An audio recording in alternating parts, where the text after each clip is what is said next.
Yes, welcome back to Bloody Fork Homestead. I'm in the tobacco barn, and this particular tobacco barn is about 3 stories high. There were some rafters that went across this way, all the way across to the other side. That's one rafter that goes across. There's another rafter that goes across this way. And there's another rafter that goes across on top. And that's where tobacco was hung from. And this would be a nice job to stand on this particular rafter and then hang tobacco from that one. I suppose you would start at the top. You would hang all the way across that way first, and then you would go to this set of rafters all the way across and hang tobacco, and then go to that set of rafters going across, and you could put a lot of tobacco here. I think there's 13 different rafters that go across, and of course there's 3 rows of it. That's a lot of tobacco. But we've been using it for our animals, and it's worked out good.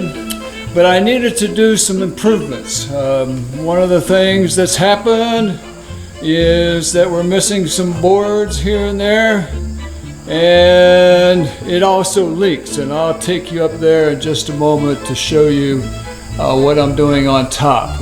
I figure, well, it's most important to stop the leaks first because there's many of them, and that's what we'll look at next.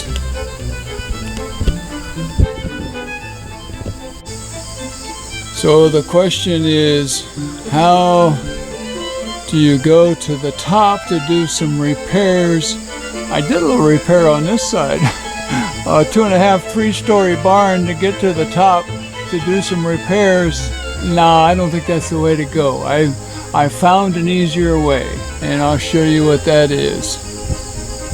This barn was dug out of the side of a mountain, and it's very high on this side, but when you come up the mountain partly on this side, it's not as high. And this is the way I discovered is the best way to go to get up on top.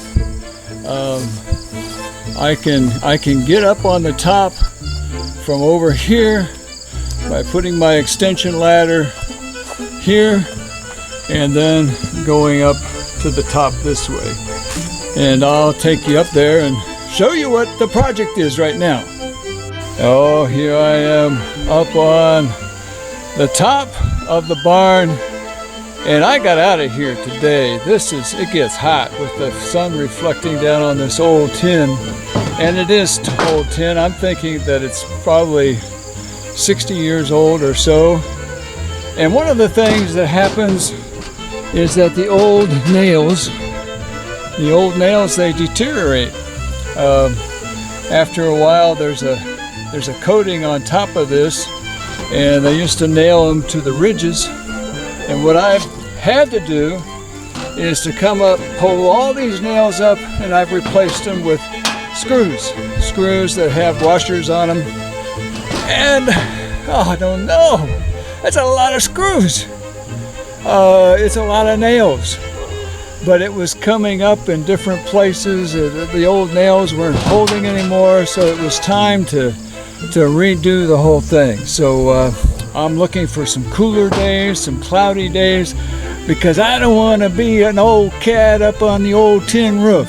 I got to replace the rest of those, and what I'll do is where there's some seams where it might be leaking a little bit or where the metal has deteriorated, I'll use some cool seal. I also added a new piece of metal on that side, but it's a project, but it's in pretty good shape yet. I can stand up here with no problem.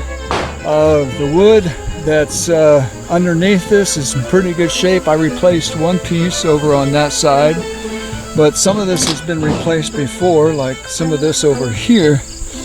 But once the integrity of the roof is good, I'm going to replace some boards, I'm going to paint the barn, and hopefully it will be good for another 50 years. Yep, it's a project.